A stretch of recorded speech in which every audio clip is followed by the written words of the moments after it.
Scone in May, no GP. This is the RacingRant preview for Saturday's gala meeting at Scone. Obviously they're running at Scone today and I have had to forego that in order to get across this card tomorrow. Gordo, I must say, once I got over the hump of race 2, I've really enjoyed doing the form for this meeting. It's an absolutely massive meeting, isn't it? And well, except for one particular race where they're all coming out of the same race previously last start. There's lots of different angles to take into it too, you know, things looking to move on to Queensland, things at the end of their preparation as far as Sydney racing was concerned. There's lots of angles there, and I'm pretty keen. Yeah. That's what we like to hear. Yeah. Now, one man who will be missing from Scone tomorrow is Mr. Mounting Yard himself. That's Glenn Pollitt. He's having a mental health day tomorrow. Yes. He loves his mental health days, doesn't he? He talks about them quite often. So Mounting Yard tomorrow will only be from Caulfield, that's Dicko, and Mac Bent Rant is operating on the Doomben meeting where there's, of course, the Doomben 10,000. So Scone is up to us, Gordo, and I think we can make a fairly good fist of it. Now, the rail is true for the Cup meeting today, and it goes out 3 metres for tomorrow's meeting, which is unusual, and I'm not sure what to make of that. I guess it may lessen the down the middle likelihood. Other than that, we'll just have to wait and see. We kick off with a full field over the 2200, and I must say, I just like, how long will you give me to talk about this race?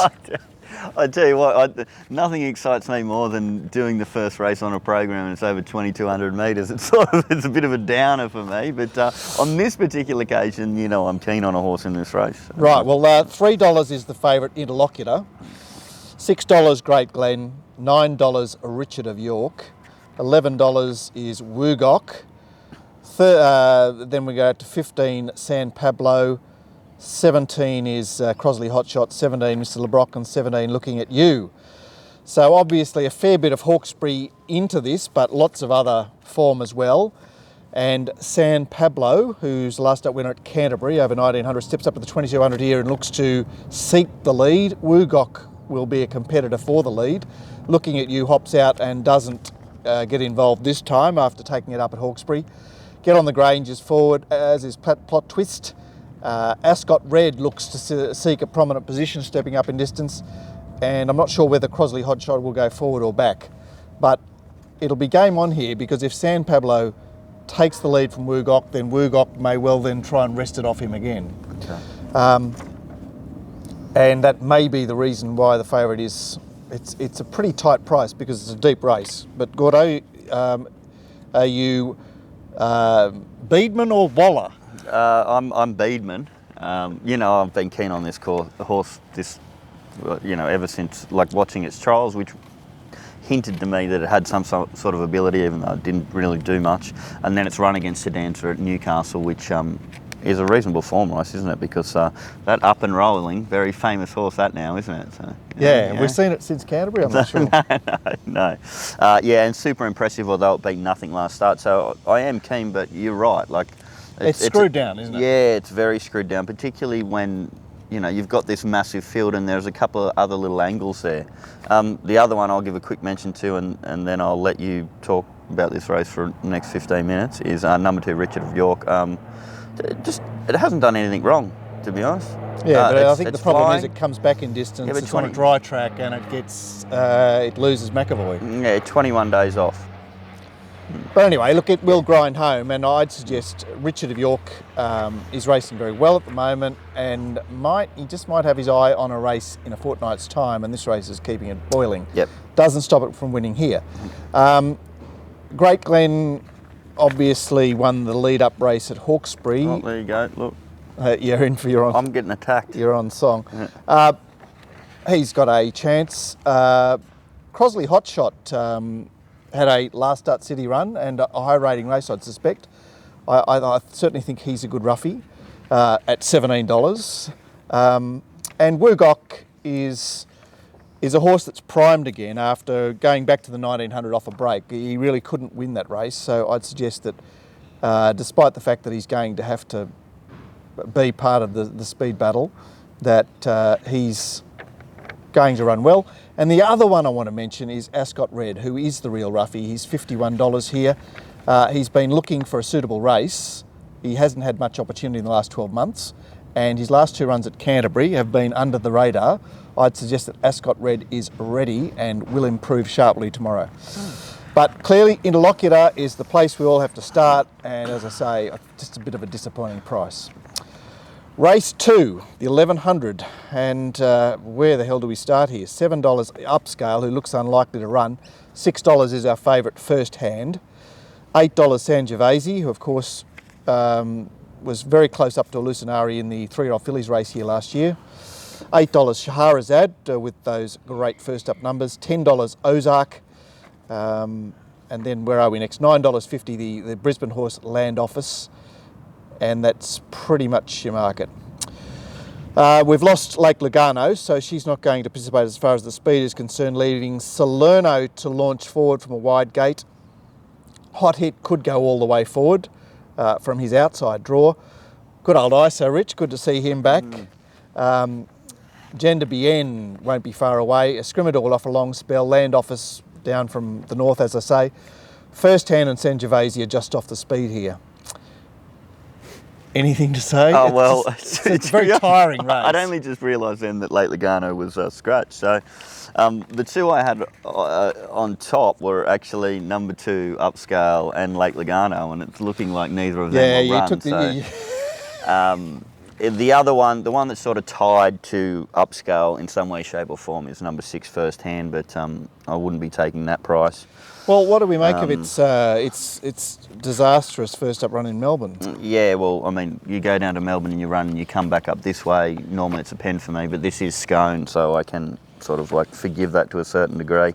I'm just sort of going off the fact that it beat a horse called Sugar Bay Leonard last preparation, who I have a bit of an opinion of, and was very close to the one that I found on top, which was Upscale, its last run before its spell. So could improve a little bit second up, but I don't like that down to Melbourne. He may have been one of the jumpers out at Rose Hill on the week of the caravan and camping show that I've... Look, if Upscale runs, it's a great chance. It's an awesome fresh horse. You know, beat Secret Trail and First Hand last prep. I was pretty keen on it. Did have the 1,000-metre trial.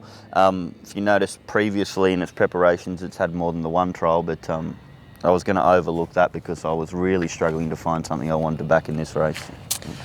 Yeah, look, I didn't want to find Ozark, but I sort of got left with him a bit.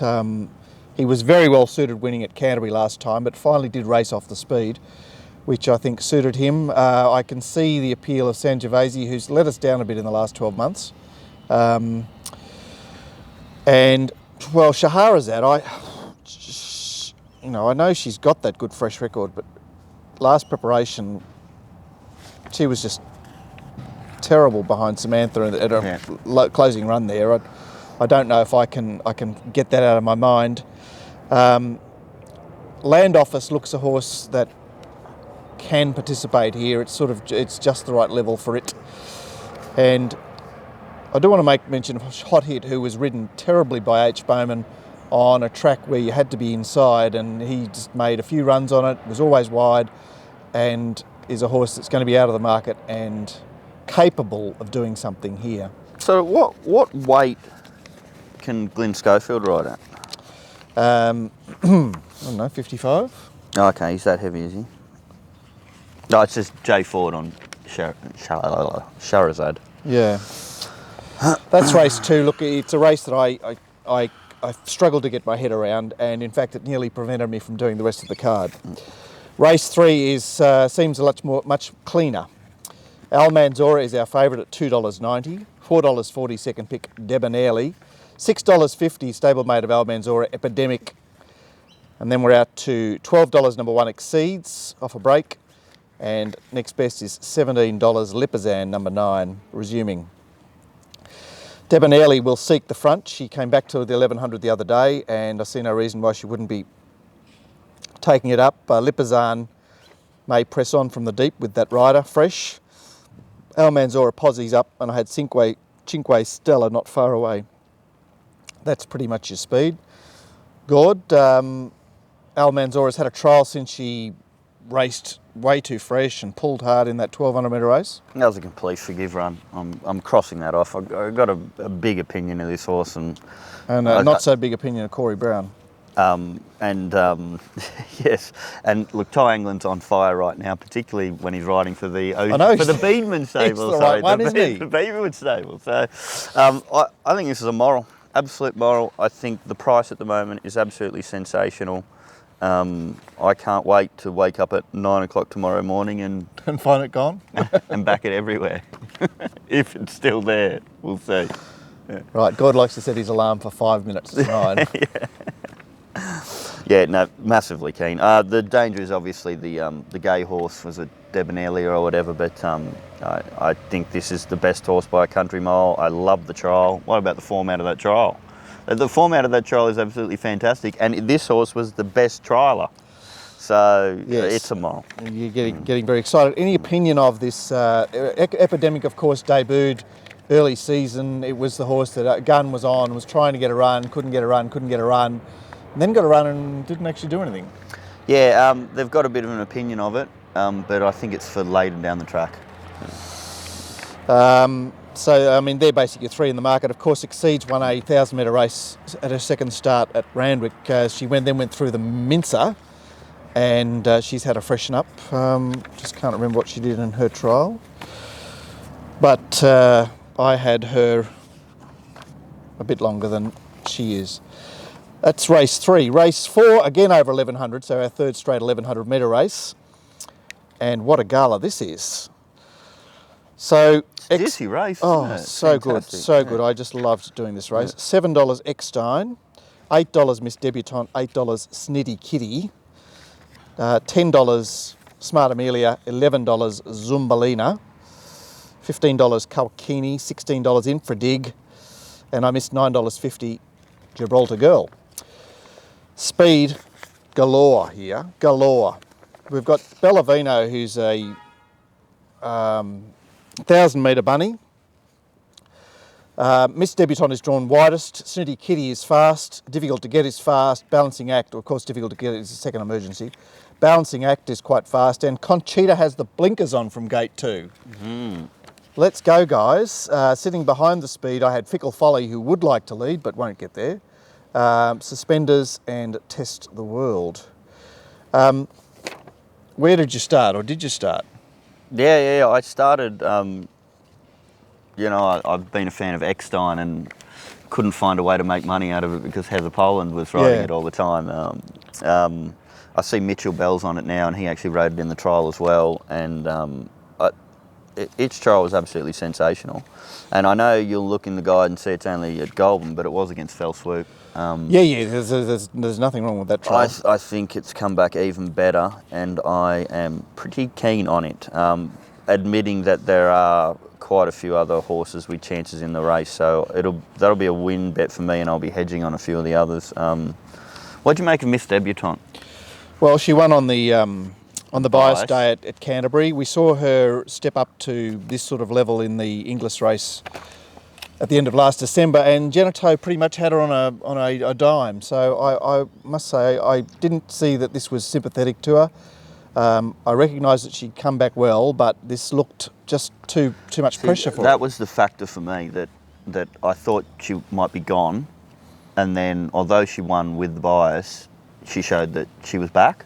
So I've got a little bit of interest in there. I'm not sure about what price I'm going to be willing to take, and this is where my form guide goes pear-shaped, so I'll have to transfer onto the other one. Oh yeah, Gibraltar Girl.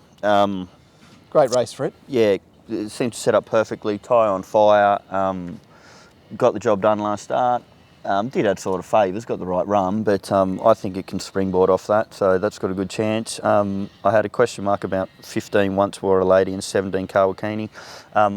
I've decided that I'm not going to give the super positive to coil horses that people are at the moment, just because I like to say if I'm deciding to do it now, then it's probably the time to take the opposite attitude.